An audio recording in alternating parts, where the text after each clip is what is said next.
Gerrit Cole makes Yankees history, and Aaron Judge, well, he's Aaron Judge. Opening day was a rousing success, and maybe you look at what's to come in the 2023 season. You are Locked On Yankees, your daily New York Yankees podcast. Part of the Locked On Podcast Network, your team every day.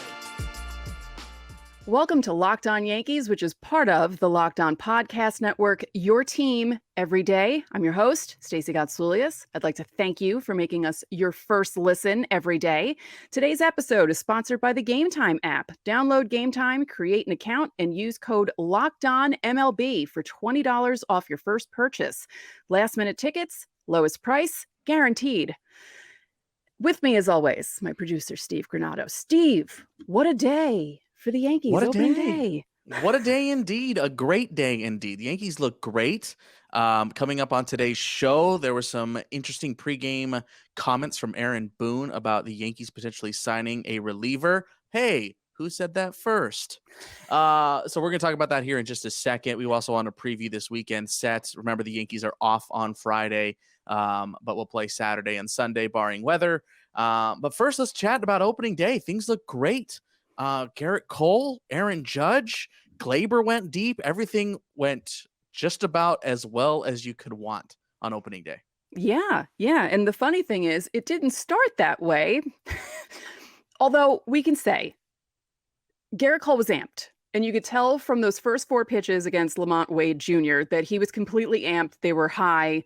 They were fast, 97. He was throwing his normal velocity. But yeah, he was a little amped up there. Started off the game with a 4-pitch walk.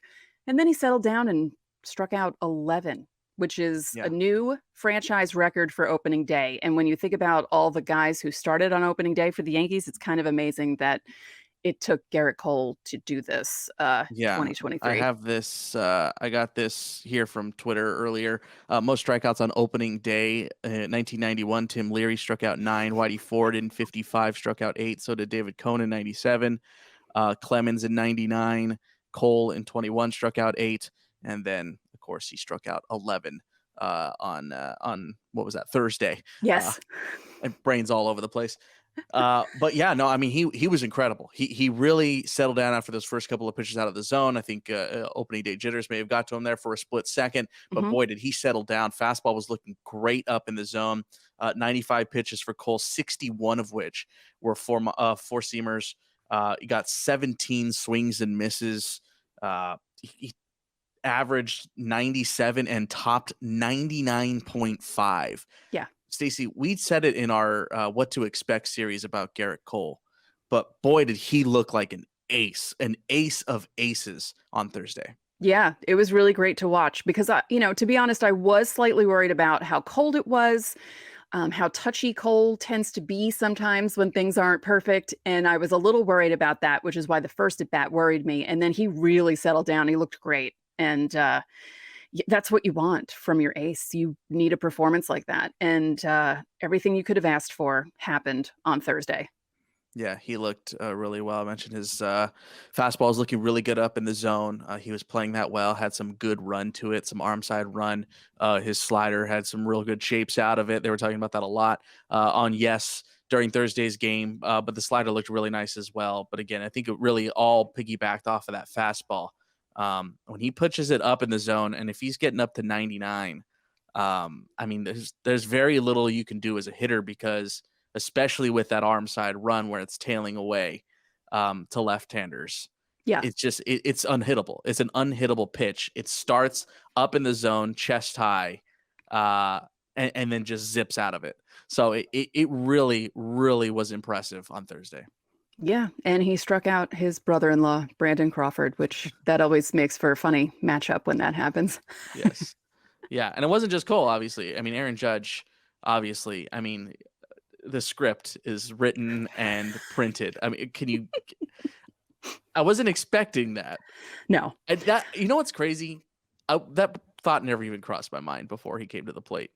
It's funny because it's usually the person you least expect to hit a home run. I famously, jokingly tweeted in 2017 that Ronald Torreyes was going to hit the Yankees' first home run on opening day. and Ronald Torreyes hit the Yankees' first home run on opening day that season, and everyone thought I was a witch or some sort of, psychic, but it was really a joke. I picked Oswaldo, and that didn't happen. And it's kind of funny because with all the home runs that Judge hit last year, he started off slow. He didn't hit a home run for a while there, and people were a little worried about the fact that he didn't hit a home run to start the season. And today was the second pitch. And it wasn't just a home run. It was to dead center. It went It was a 422 tank. off Logan Webb, who doesn't usually give up fly balls like that. Like, he's not that type of a pitcher. So it was just amazing all around. Yeah, he went down and got that. It did creep back over the plate. It was a 93-mile-an-hour sinker that kind of crept back over middle down, but it was down. Judge did go down and get it. It was in the strike zone, but knee high. 109.3 off the bat, 422, as you said, dead center, launch angle 28. I mean, this the most prototypical Aaron Judge home run, right? Like, just you look up Aaron Judge home run, and that's the definition. Those are the numbers. It's, over 105. It's a launch between 27 to 30, and it's dead center for over 400 feet. Like, that's just Aaron Judge in a nutshell. But yeah, he really went down and got it.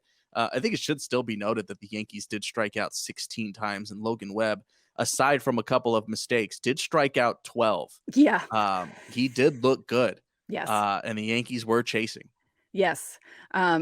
That was a little frustrating to watch, but the 5 runs helped. And, Cole keeping them at bay, Cole, Loaizaga, Peralta, Marinaccio, preventing them from scoring any runs. A shutout on opening day, lovely. Yeah. Couldn't ask for anything better than that. And, Logan Webb's a good pitcher. I don't think I've really watched him before. Why would you?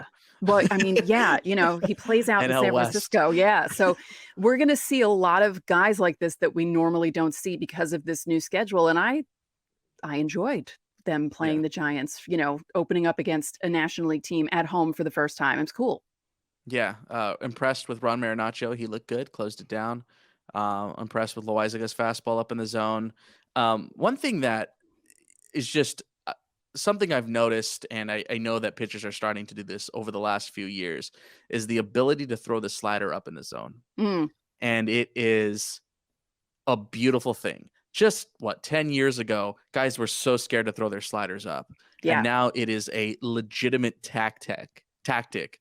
And I just love watching it. I just love watching it because these sliders are coming in at such a higher rate and coming in so much harder than they used to, that now you're like, wait, this does play up in the zone now. I don't have to worry about hanging this thing because it's not coming in at 82 to 84 anymore. It's coming in at 88 to 91. That's a massive difference. So I noticed that a lot on Thursday as well. Just the proliferation of the slider up in the zone is a beautiful thing. Yeah.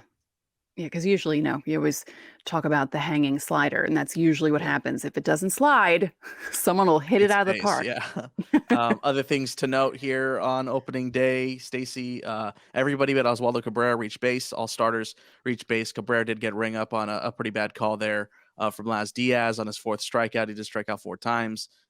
He didn't chase, but it was a little bit of a shock to see Oswaldo starting over Hicks on opening day. We may have seen the last game for Estevan Florial in pinstripes, by the way. Yeah. He did end up pinch running. He got all the way to 3rd. He pinch ran for Stanton, but that was it. So that very well could have been the last time Florial wears pinstripes. Yeah. And the other note, or the other thing we should note, 16 strikeouts for the Yankees overall, only 2 walks, one of them Gleyber Torres, the other, the rookie, Anthony Volpe. Yeah, stole second. Did like his approach to taking second base. He stole 50 bags last year. He was a menace on the base paths between double and triple A. Jitters didn't get to him. Yeah. I thought he looked pretty good at the plate.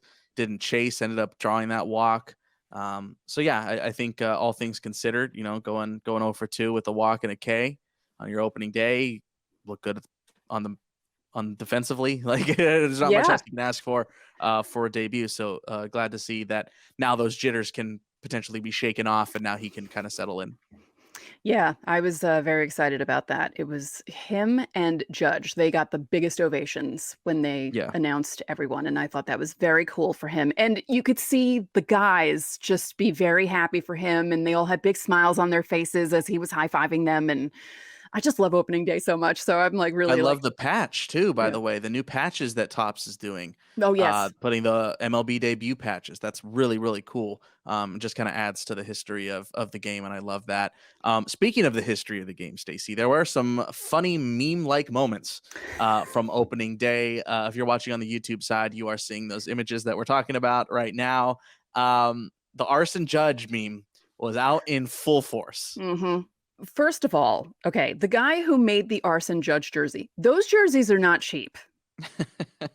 And to Not at go all. that far for a joke is kudos to him, hats off to him. That was just fantastic. And what a Yeah. sense of humor this guy has. Yeah, I love it. Real tough offseason for the Giants, man. Real tough offseason. But to have that kind of sense of humor. And then there was also a couple of fans. Again, if you're watching on the YouTube side, this is coming from Bleacher Report, putting these images out. So shout out to Bleacher Report. They're awesome.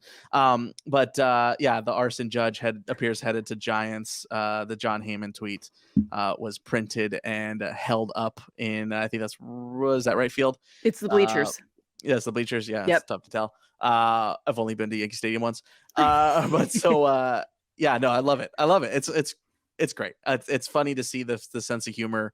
And baseball's back. It's back. It's back.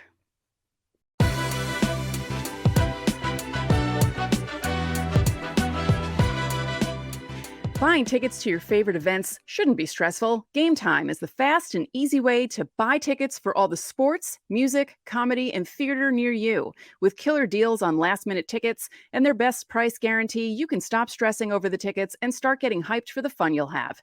It's the fastest-growing ticket app in the country for a reason. You get images of your seat before you buy, so you know exactly what to expect when you arrive. Buy tickets in a matter of seconds, 2 taps, and you're set. Tickets are sent directly to your phone, so you never have to dig through your email. Snag the tickets without the stress with Game Time. Download the Game Time app, create an account, and use code LOCKEDONMLB for $20 off your first purchase. Terms apply. Again, create an account, redeem code LOCKEDONMLB for $20 off. Download Game Time today. Last minute tickets, lowest price, guaranteed.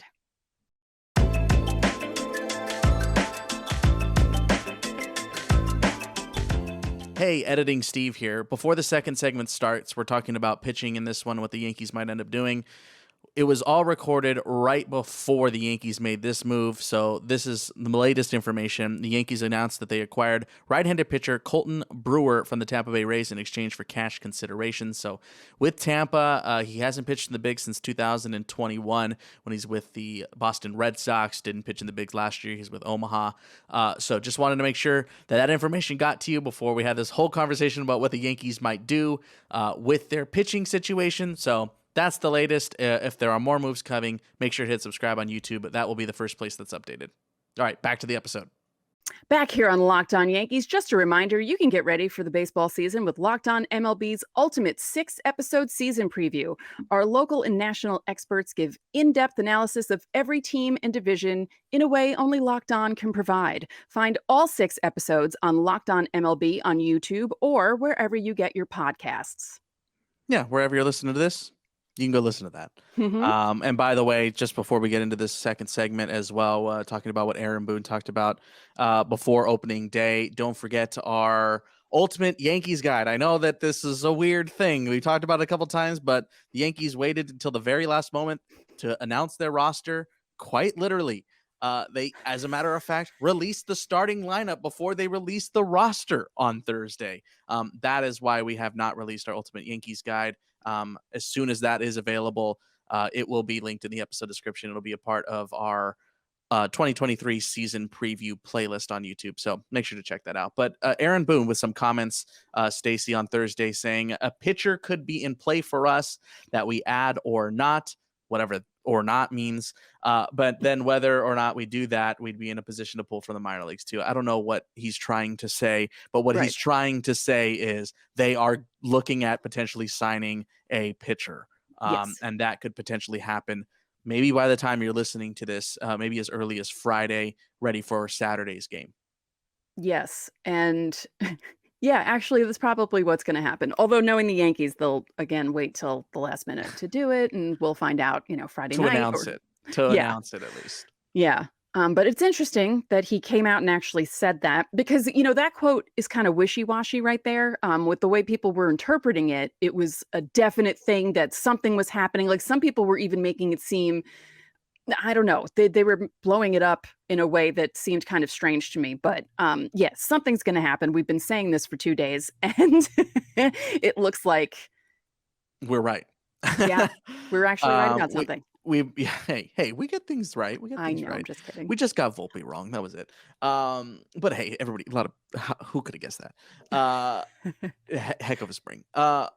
We've been talking about this for a while. How the Yankees are very right-handed heavy in the bullpen right now, with not a lot of left-handed options, save Matt Crook in Scranton right now. So we have been conjecturing that they would be adding a left-hander in some way, shape, or form. Right now, the Yankees did elect to keep Cordero and Florial on the roster, at least for opening day. That is not permanent. There Right, is no way that is how they're going to go moving forward, Stacey. There are currently 17 left-handed major league free agent relievers. That's a hmm. mouthful, but that is the case right now. There are 17 of them. There are a couple with Yankees connections that we kind of wanted to speculate on. The easiest one to sign if you're looking for a Yankee left-handed reliever, Zach Britton, is a Right, free agent. Did not find a club to catch on to. Manny Banuelos is also free. He's pitching in the Nippon League. Mike Montgomery is in the Mexican League currently. There's other ones outside. Greg Molly is also in the Mexican League. Foster Griffin also in the Nippon League. So some of those like contracts outside are kind of, I wouldn't say tough to get out of, but there is some legalities that they have to go through to figure all that kind of stuff out. But looking at this list, I'm not going to say pick one, but I guess more of the conversation here is there are left-handed options. right.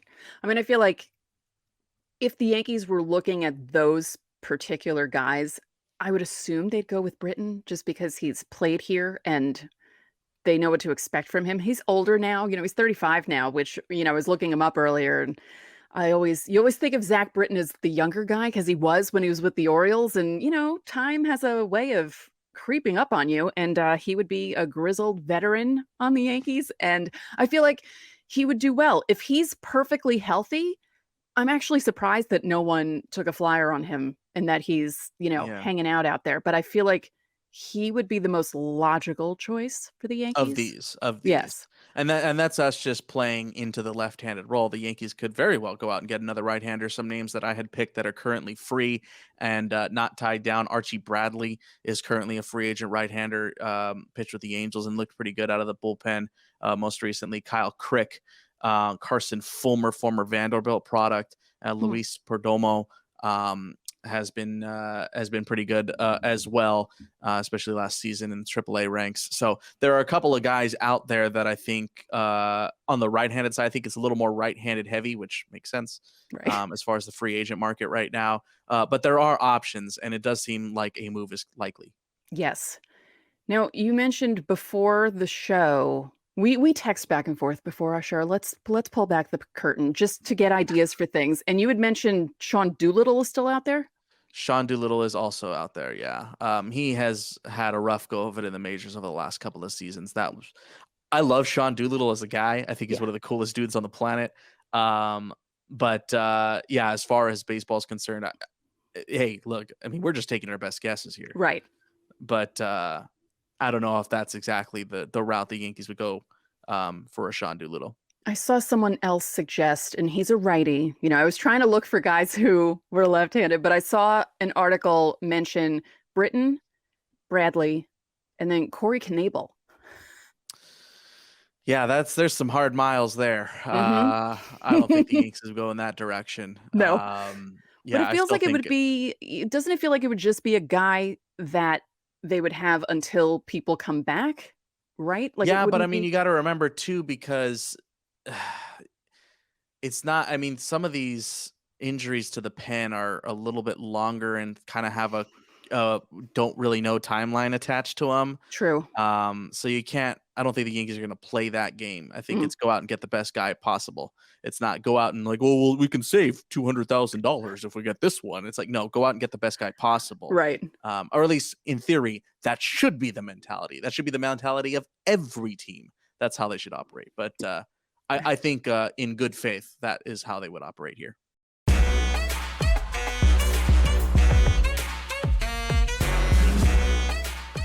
The Final Four is set, and there's no better place to get in on the action than FanDuel, America's #1 sportsbook. That's because right now, FanDuel is giving new customers a no-sweat first bet up to $1,000. That's up to $1,000 back in bonus bets if your first bet doesn't win. Just go to FanDuel.com/lockedon and sign up today to claim your no-sweat first bet. Then you can wager on everything from the money line to point spreads to which team will be cutting down the net. All on an app that's safe, secure, and super easy to use. So don't miss your shot at a no-sweat first bet up to $1,000 when you join FanDuel today. Just go to FanDuel.com/lockedon to sign up. Make every moment more with FanDuel.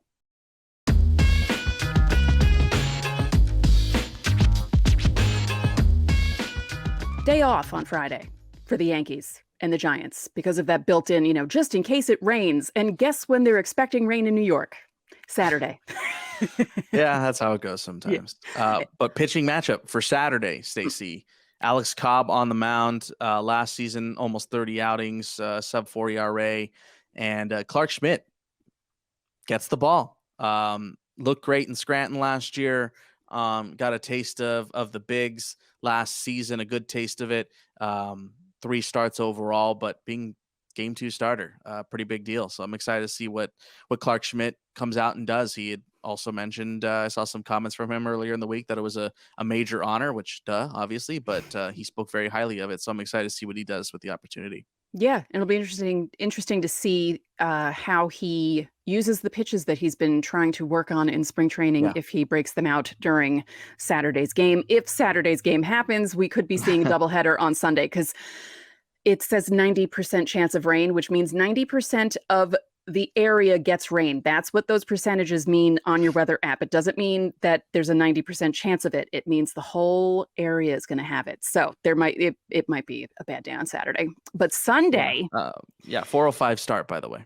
Oh, yes. Sunday, Ross Stripling against Johnny Brito. Yeah, Brito, major league debut for him.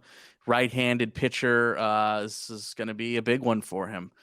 Young kid. He got called up about midway through last season from AA to the Rail Riders.